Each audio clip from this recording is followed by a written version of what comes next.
¿Cómo estás? Bienvenido, buenas noches. Gracias por la invitación. En general, digamos, acá dicen que en la Argentina un cheque es un instrumento que se ejecuta. El problema es que como estás en la Argentina, un cheque para ejecutarlo... Puede tardar.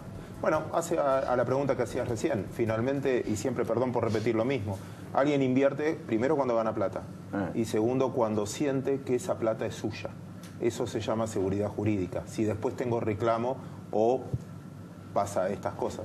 Y yo creo que Argentina pena más por lo segundo, no por la rentabilidad, sino por la falta, muchas veces, de esa percepción de que si alguien comete un delito conmigo, yo tengo derecho a queja. ¿Por eso hay tantos argentinos que están empezando a ser residentes fiscales uruguayos? Entre otras cosas. Primero, habría que revisar la historia argentina, cómo le fue al inversor en Argentina, sobre todo 2001, quién terminó perdiendo. Cuando sacás quién terminó perdiendo, no fueron los bancos, porque no, claro, los ayudaron, no fue el Fondo Monetario, porque le devolvimos todo, no fue el Club de París, porque le devolvimos todo. Es más, sino, con punitorios intereses. Con punitorios, etcétera. Finalmente el que terminó perdiendo es clase media, que tenía letes o lo que fuera, o aquel que tenía un plazo fijo, siempre entre... Una vez, un segundo me tomo el ejemplo, que era... un americano nos contaba alguna vez por qué invierte él, un argentino que está en Estados Unidos, por qué invierte en distintos países y en Argentina no. Entonces me dice, mira, en Estados Unidos cuando hay un juicio entre un propietario y un inquilino, en el 99% de los casos lo gana el propietario porque ama la propiedad privada. Entonces vos ves que alguien no pagó la renta y automáticamente no hay discusión. En la Argentina te insensible, estás al lado del poderoso. No, y si cuando tiene un tenés hijo menor, menos. Entre un empleador y un empleado, y lo gana el 99% lo gana el empleador. Y cuando tenés un acreedor, y esto lo supimos nosotros con Griesa, cuando hay una discusión entre un acreedor y un deudor, en el 99% lo gana el acreedor. Entonces, ahí quiero tener propiedad privada. ¿Te sirve tener propiedad privada en Argentina? Cuando hay un juicio entre cada uno de los casos, un inquilino y un propietario, un deudor y un acreedor, hablemos de Cristóbal o el que quieras, y la verdad que la sensación de valor de la propiedad privada en Argentina es compro, pero con un descuento muy grande. Muy grande. O el tipo de inversor que tenemos hasta ahora lo llamábamos hedge fund, buitre o lo que fuera, no los que invierten a 100 años. Es muy, lo que vos tocabas de lo de la seguridad jurídica es mucho más importante que el precio. Mucho más importante. Hablando de eso, ¿impacta el impuesto a la renta financiera, este 5% a las utilidades que se generen con la inversión en dólares por parte de los inversores extranjeros en la Argentina, o el 15% que le descuenten de la rentabilidad, la utilidad de las inversiones en pesos? Es un juego de suma cero. Ponete al lado del extranjero. ¿El extranjero qué te va a decir? Yo necesito ganar plata. Para ganar plata me tiene que rendir más que la inflación o más que el riesgo que estoy pagando. Por lo tanto, ese costo que le van a cobrar de impuestos, lo que te van a pedir es la ganancia neta. Es como que vos factures algo. ¿Y cuánto querés facturar? X, más IVA. Entonces, si el IVA te lo suben del 21 al 25, al 40, al 45, el que lo paga es el consumidor. El IVA lo paga el consumidor, no lo paga el fabricante. Acá es lo mismo. El que tiene más desventaja es el local. Ahí vos no tenés escapatoria, no lo puedo trasladar a precio. Con una injusticia mayor, ya es tarde, ya esto queda un reclamo a llorar a otro lado, acá ya no sirve, ya va a estar implementado. Yo pago todos los impuestos, vos pagás todos los impuestos, todos los que estamos acá pagamos todos los impuestos. Impuesto a las ganancias, impuesto a los bienes personales, que en otros países no hay, impuesto al débito y al crédito, que en otros países no hay, ingresos brutos. Impuesto al bobo, el impuesto al cheque, digamos, por estar en blanco. ¿Sí? Por estar en blanco. Ingresos brutos, que en otros países no hay. O sea, encima no tengo para adelantado, ingresos por eso. Y si de todo eso tuviste la suerte de que pudiste ahorrar algo porque fuiste exitoso, ahora te castigan el ahorro también. Entonces, vos mirás eso y decís, bueno, y mirás cómo le va el que no pagó. Es como que yo le digo, tengo una idea. Muchachos, les propongo una idea. Pero eso lo piden los progresistas, el progresismo reclama eso. Independientemente de la figura política, porque vos puedes aplicar lo que quieras, después va a venir o no la inversión, después atenete a las consecuencias, qué tipo de inversión va a venir o te lo va a castigar el precio. ¿Me traes la agendita que tengo ahí? Perdón, que voy a hacer algo, porque me hiciste acordar a un caso que tengo. Fue condenado la semana pasada un vicegobernador en la provincia de Entre Ríos. Sí. Condenado, después de 20 años. Vení, pasate por arriba de cámara, no hay problema. Hacemos todo muy profesional. Qué profesional en esto. Gracias. Muchas gracias, señor. Bueno, espero tenerlo por acá. ¿Y por qué fue condenado? Mirá, Minguito. No estaba bien. ¿Querés que me fije? No estaba. Bueno, fue condenado por un desfalco supuesto de 5.200.000 pesos o dólares. Antes del 99, ejerció el poder entre el 95 y el 99. Y la multa que le aplicaron fueron 99.000 pesos. Eran 5.200.000 pesos dólares, 20 años después y le achicaron la condena porque había pasado mucho tiempo y se había dilatado demasiado el proceso penal y pudo acordar y pactar con el fiscal a 2 años y medio sea excarcelable. Estamos bien, ¿no? Sí. Bueno. Te tiro otra idea. ¿Qué pasa si entre todos nosotros dijimos, che, no paguemos ningún impuesto? Y esa plata, ¿sabes qué? Compremos cocheras y alquilémoslas. Entonces te voy a caer el caso de un magnate de medios que hacía eso. Yo no le pago los impuestos, con eso invierto y con eso obtengo una renta. Después me agarran. No, tenés razón, estuve mal. Bueno, pactamos, te pago, te damos una moratoria y te pago con los intereses que me deja la cochera. Entonces, cuando vos ves esos casos, decís, bueno, incentivame a que... Y yo sé que mucha gente te dice, pero renta financiera se paga en muchos países. Sí, pero no pagan bienes personales, no pagan impuestos. Además, vos tenés una propiedad y pagás impuesto inmobiliario por esa propiedad, impuesto a la renta. Con el consumo vos pagás IVA, pero además en la nafta la mitad es impuestos. Bueno, cosa que ya el televidente debe estar cansado, todo el mundo decimos lo mismo, pero forma parte. Cuando la gente se queja, nosotros nos quejamos, che, qué inflación, el Estado también es inflacionario a la hora de que no bajó ningún impuesto y te cobra un porcentaje. Fíjate lo que más recaudó Argentina. El impuesto que más recaudó Argentina, IVA, es impuesto a la inflación. Porque es el 21% de las cosas que van subiendo. Sí, bueno, las provincias lo que más recaudan ingresos brutos, que es el impuesto a la producción. No importa si ganás o perdés, pagás el 6, el 4, el 8, la alícuota que corresponda. Digamos. Y después decís, che, ¿por qué no hay inversiones?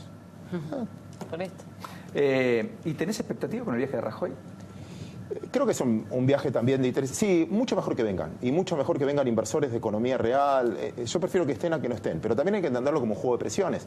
Donde yo políticamente valido una empresa, no sé, vendrá con Telefónica en un momento donde Telecom está con Cablevisión, vendrá con Dicasa, o algún montón de compañías que en el fondo también tienen interés creado en Argentina.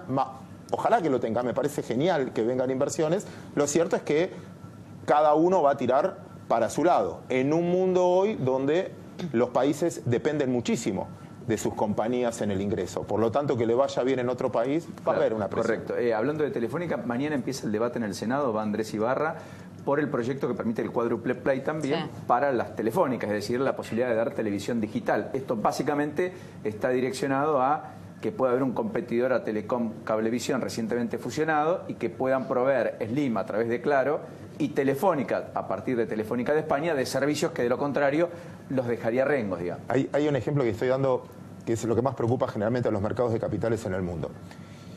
Hace no mucho tiempo atrás, puedo nombrar marcas y, perdón, no hay problema. Cotizan en bolsa y todo. Apple, en la Comunidad Europea, tenía un acuerdo con Irlanda que pagaba menos de impuestos a las ganancias. Entonces, como forma parte de Irlanda de la Comunidad Europea, le dijeron, mire, señor, usted en los últimos años no pagó estos impuestos, nos debe 14.000 millones de dólares de impuestos que no pagó porque Irlanda debería haber pagado. Apple apeló, qué sé yo, ganó la Comunidad Europea. ¿Cómo? Apple es una empresa americana, Estados Unidos al lado. ¿Cómo responde Estados Unidos? British Petroleum contamina en un pozo que comparte con Chevron, pero justo contamina esa mitad, esta mitad no contamina. Le pusieron una multa. ¿De cuánto? 14.000 millones de dólares. Después empezamos una guerra fiscal. Todos los países tienen un déficit fiscal enorme y por eso los países van al lado de sus empresas, porque en el fondo, cuando alguien exporta tecnología, exporta investigación y desarrollo que se hace en su país, es mucho más importante en este mundo nuevo, si querés, donde hay empresas que son más grandes que los países. Claudio, te preguntaba fuera del aire y te lo pregunto ahora al aire. ¿Tenés expectativas de que baje la inflación realmente? Yo sí, o sea, también puedo estar confundiendo lo que quiero que pase con lo que puede pasar. Yo ya me equivoqué una vez y siempre lo digo, yo pensé que la devaluación y eso no iba a afectar tanto a los precios porque estaba descontado. Yo creo que ya la inflación en Argentina, en algún punto hay que tener en cuenta un par de cosas. Primero, hay una inflación de costos. Todas las pymes quizás vendan lo mismo, quizás nosotros tenemos laburo, pero nos alcanza para la mitad de antes porque tuvimos una suba de costos enorme. Eso es inflacionario por más que venda menos, porque ya tengo inflación de costos, no solo monetaria. Hay otra historia que también creo que hay que poner sobre la mesa. Argentina tiene un 37% de informalidad.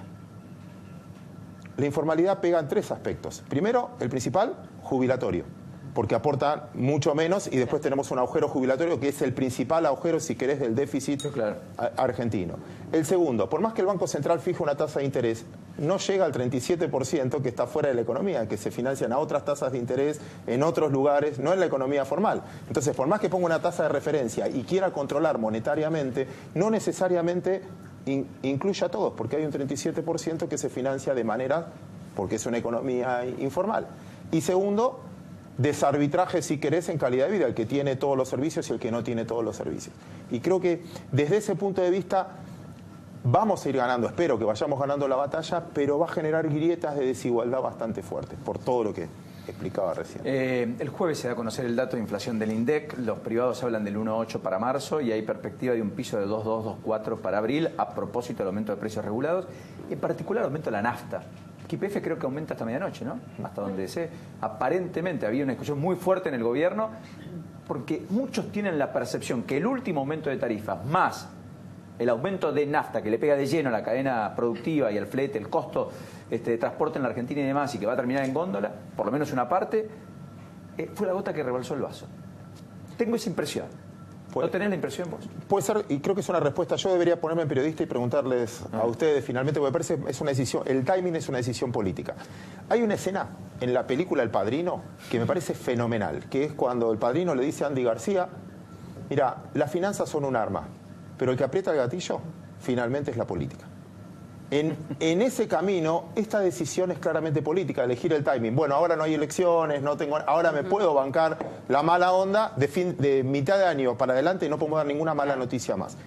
En el fondo, lo de la nafta, insisto con lo mismo, agarren la tarifa de lo que quieras, de cuando cargas nafta, la mitad es impuestos, o gran parte es impuestos. Podrían bajar, decir, está bien, porque yo entiendo una suba de precios para que vengan inversiones, para darle rentabilidad a la compañía. Massa en algún momento, saquemos impuestos, puedes agarrar una factura de servicio, tener más de la mitad de impuestos, es una locura. Si las empresas tienen que facturar más, que entiendo, para que aumenten la inversión y tomen gente y demás, para que tenga un horizonte de precios creíble, y el Estado podría en algún punto. Yo decía, bueno, pero con este déficit fiscal... Sí, pero pará, hoy en los diarios leí que en el primer bimestre del año la importación de gas creció 11 veces respecto al primer bimestre del 2015. Naturalmente, se liberó el mercado, etcétera.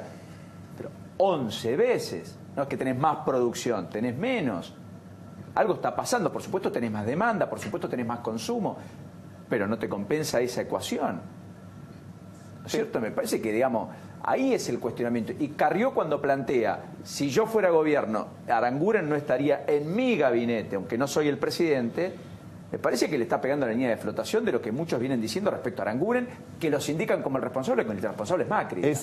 Si para muchos, me sumo a eso, creemos que el cuello de botella es el déficit fiscal que hace, que provoca gran parte del agujero, que gastemos mucho más de lo que nos ingresa, y cómo lo financiamos, generalmente es la historia, es el dolor que estamos viviendo.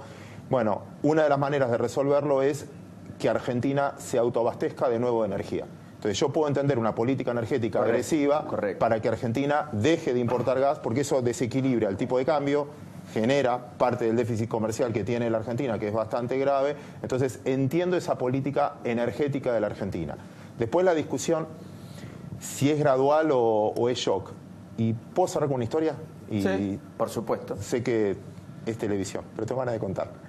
O acá tenés. En este debate de shock y gradualismo, estoy repitiendo un ejemplo que me pareció brillante de un economista israelí que se llama Dan Ariely. Es un tipo, un economista, es brillante el tipo. Si lo pueden ver en charlas TED, es brillante. El tipo ¿Cómo se llama? Dan Ariely. Ariely. Tuvo un accidente fuerte y se quemó el 80% del cuerpo. Wow. Entonces, estaba internado, estuvo como 1 año y medio internado y todas las noches le tenían que cambiar las vendas. Y él escuchaba a las enfermeras discutir. Se la sacamos de shock, como una curita. ¿Rápido? Rápido. ¿O despacito? Dolor de intensidad fuerte, poco tiempo. O despacito, dolor de intensidad liviano, pero mucho tiempo. Y siempre ganó el shock. Y el tipo odió eso. Dijo, odié que me saquen la... Porque el shock, y se pasó toda la vida estudiando eso. Él quería demostrar, bajo todo aspecto, que hacer las cosas con tiempo es mucho mejor que el shock. Y él dice que los shock no te repones nunca. A él se le acercan y hace así, porque le quedó eso grabado. La crisis del 2001 todavía la estás pagando. A veces nosotros insistimos mucho en shock porque es de golpe, pero no necesariamente es de golpe. Vos tuviste un accidente en el auto y quizás te dure toda la vida, aunque fue un shock en el momento, si mal no recuerdo. Sí, claro. Entonces, te robaron un taxi y... Entonces, el shock, es lo que explica, es que esa es una discusión que hay que darla con cuidado, porque el gradualismo dura más tiempo, pero te vas preparando. Como te vas preparando ese dolor, estás mejor. Lo tomo como referencia, me gustó el ejemplo buenísimo. Perdón si alguna vez ya lo repetí. Nunca mejor dicho, acá Sí. por lo pronto. Acá. Gracias, Claudio, por cierto, Al por contrario, tanta gracias. sabiduría. Alguien No, tenía que saber. no, es increíble.